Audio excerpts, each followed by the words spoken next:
Well, today, the country sent a message. And it wasn't whispered, was it? It was roared. From Doncaster to Dover, thousands of everyday Brits stood up and said, enough is enough. This was the Great British National Strike. And despite the media blackout, despite the political snobbery, it happened, didn't it? From the north to the south. In towns, the media usually can't even pinpoint on a map these days. Thousands took to the streets, not activists, not ideologues, just proud Brits who desperately want their country back. They're demanding an end to illegal immigration, net zero, inheritance tax, political attacks on our farmers, a national inquiry into the rape gangs, and to put a stop on the endless attacks on free speech and the undeniable two-tier justice taking over this country. These are all sensible. I'm going to be speaking about later. Fixed-term Parliaments Act has been repealed, by the way. Nothing really changes, isn't it? It doesn't matter who's been in power. It's a two-party system, and it's the same thing. People don't feel listened to. People don't feel heard. And I don't know why they keep doing it. Clearly, it's not working anymore. Like people have woken up and been like, "We want to be heard." But politicians are still trying to do business as usual. Yeah. We'll get away with it, and that's one of the reasons why I'm glad about reform. Not that I'm necessarily a reform voter in any way, shape, form. I haven't voted in absolutely ages, but I love the fact that they're actually shaking things up and having people think for themselves. Right. So now they have to listen to ordinary people. Keir Starmer is in trouble, and not just with Parliament. For the first time since Labour's return to power, public anger has spilled past the usual talking heads and social media echo chambers. It hit the streets in force. This wasn't a flash protest or a Twitter trend. It was a tidal wave, loud, unapologetic, and impossible to ignore. Thousands rallied across the country, not because a union told them to, but because they'd had enough. From northern towns to the south coast, everyday citizens, builders, teachers, pensioners, shop workers, marched in defiance of a government they believe no longer speaks for them. And Starmer? He vanished. As images of placards and police lines flooded online, there was no speech, no press conference, not even a tweet. The man who promised stability and vision was nowhere to be seen. For many, that silence spoke louder than any statement could. It confirmed what critics had warned all along. The Labour leadership is out of touch, and dangerously so. This was the moment the mask cracked. The illusion of a People's Party shattered in the face of raw, unfiltered public rage. Turning point. A polite, rule-abiding, patriotic people finally losing patience with a political class that has taken them for fools for far too long. The message is crystal clear. The working classes have had enough of voting for change and getting continuity instead. And I think the political elite should be worried. And talking of political... These weren't paid activists or campaign operatives. There were no flashy slogans or corporate logos. What marched through Doncaster, Dover, and dozens of other towns was a reflection of the real Britain, unfiltered and fed up. These were the people who've kept the country running through every crisis. The nurses who worked double shifts during the pandemic. The lorry drivers who kept shelves stocked. The pensioners watching their savings disappear. And the farmers battling red tape just to stay afloat. Their demands weren't radical. They weren't even partisan. They were the kind of demands you'd expect any common-sense government to address without hesitation. Secure the borders, end double standards in justice, stop punishing workers in the name of green ideology, and investigate long-ignored scandals that have left entire communities scarred. They wanted fairness, honesty, and accountability. Basic principles that once defined British politics. Ordinary folk, these should be your core Labour voters. Yeah. These are the people you should be talking to, and they're out saying they've already had enough of your government. It's only been 10 months. But where does that lead, Alex, right? Because this week actually marked a year since Rishi Sunak stood out there in the rain, who could forget, sodden, and announced the general election last year. Now, we had an incredible landslide for the Labour Party, and we have a thing in this country called the Fixed-Term Parliament Act, which means that we have 5 years, the Labour Party has 5 years to deliver on some of the difficult promises it's made. Now, if we decide that suddenly by dint of polling or by public opinion, government should be cast out after 1 year, then that leads to some odd places. Government, hang on. Your government has gone back on almost every single one of its manifesto pledges. That's not true. It's U-turning like a car going 90 miles an hour down a motorway that needs to get back the other way. That's not true. Trey, listen, you're... But to the current establishment, those demands are viewed as inconvenient or worse, dangerous. Starmer's party, instead of engaging, dismissed them outright. That move backfired. It didn't silence anyone, it only poured fuel on the fire. And now the people who were once ignored have become impossible to overlook.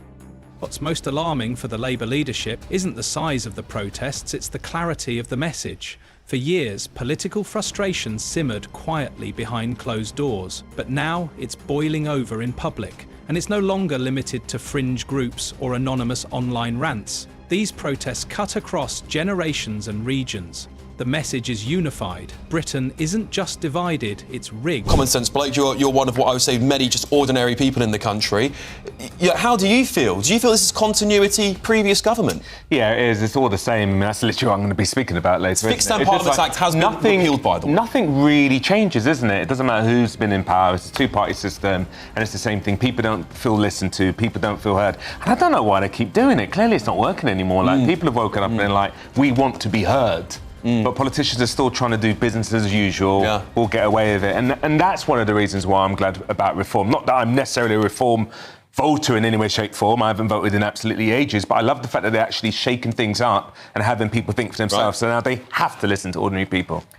While Labour talks reform, they've governed with retreat. Promises to protect pensions have already been rolled back. Support for British farmers was quietly downgraded. Free speech, once a central pledge, now seems conditional on political convenience. And when it comes to grooming gang victims, the silence from official channels has become deafening. That betrayal is what's really igniting the fury. The public isn't asking for miracles, they're asking for the basics. Equal rights, equal rules. A government that remembers who it works for. Instead, what they're getting is deflection, excuses, and a deafening absence of leadership. That's why the frustration is metastasizing into something bigger than just a protest. It's becoming a reckoning. With every broken promise, the sense of betrayal deepens. In just 10 months, Labour has abandoned nearly every core commitment that brought them to power. Planning reforms scrapped, immigration control sidelined, policies on free expression quietly reversed. And in their place, more red tape. More virtue signalling, more centralised control. The working class, the very group Starmer once claimed to champion, has been pushed to the margins once again. Look, come on, we've got to say the Labour government have got in on a lie. They've lied and lied and lied. They haven't told the truth. They were going to say they were going to be the party without the cronyism. And then, you know, we had Freebie-gate. We had all of that with Lord Ali. There's been one thing after another. They didn't tell us about the pensioners, what they were going to do. They didn't tell us what they were going to do to the farmers. And that's why if you were to come to my local pub and listen to real working people who are being affected by this government, they are a disgrace. And I'm afraid they've lied to us, and they only got into power, you have to admit, because the Tory party was such a disaster. OK, Alexander. And the mood on the streets reflects it. This isn't just protest, it's fury. Real, boiling over anger from people who feel used, then discarded. A Reform UK councillor summed it up with brutal accuracy. The system is broken beyond party lines. What we're witnessing isn't just a rejection of Labour. It's a revolt against a political machine that keeps rotating faces while ignoring the rot underneath. New slogans, same betrayals. The political elite hoped that by managing appearances, they could keep the public pacified. But they've underestimated just how wide awake people have become. And now, with every march, chant and banner, that awakening is turning into a movement. Not of blind ideology, but of broken trust. Starmer's disappearance didn't go unnoticed. It defined the nationwide outrage. He opted to retreat rather than respond. No public address, no attempt to stand among the people who once put their faith in him. And that silence? It wasn't seen as strategy, it was seen as surrender. He left a vacuum, and into that vacuum stepped a wave of disillusionment that now threatens to rewrite the political map. In places like Doncaster and Dover, the mood wasn't just angry, it was energised. People who hadn't voted in years spoke of finally feeling heard. Reform UK, once dismissed as a protest vote, has transformed into a serious political threat. Their rise isn't about celebrity candidates or flashy campaigns, it's about resonance. They're voicing the frustrations that Labour no longer dares to acknowledge. The irony? Labour thought it had years to reshape the country. Now it's struggling to hold on month by month. The protests have shifted the conversation. The old political script isn't working anymore, and Starmer's retreat only confirmed what many feared. When confronted with the people's voice, this government hides. There's a quiet panic spreading through Labour HQ, and for good reason. The shift in public mood isn't a blip, it's a turning tide. For years, the major parties have relied on voter apathy and tribal loyalty to maintain control. But now that apathy is collapsing. People are no longer settling for the lesser evil. They're looking for someone, anyone, who will tell the truth, however uncomfortable. I always planned to do, and this is what we're getting on with the job of governing. Your party, the Reform Party, is speeding ahead in the polls. No experience governing, though. Do you think it'll be a car crash for Reform on the general election tomorrow with no political experience? Would this similar continuity end up happening? Because the bureaucracy would just take over, wouldn't it? I would say absolutely not. I think we're electing real, normal, genuine people who people can trust, and that's why we're surging in the polls at the moment. It's nice you mentioned Doncaster on there as well, because I know the good people of Doncaster, and I know that frankly, most of them are fed up, hence why we voted in a majority in my hometown as well. Almost got the mails here, almost. Kai? I think we do live in a world, right, at the minute, especially with social media and the increasing media cycle, where opinions are changed very quickly, right? This happened in 2019 when the Conservatives... That's where Reform UK has found its footing, not by making grand promises, but by addressing the uncomfortable realities that others tiptoe around. Immigration, rural neglect, judicial double standards, issues that cut deep into daily life but rarely make it past the political filter. In town halls, community centres and radio phone-ins, voters are voicing a new kind of support, not just for policy but for principle.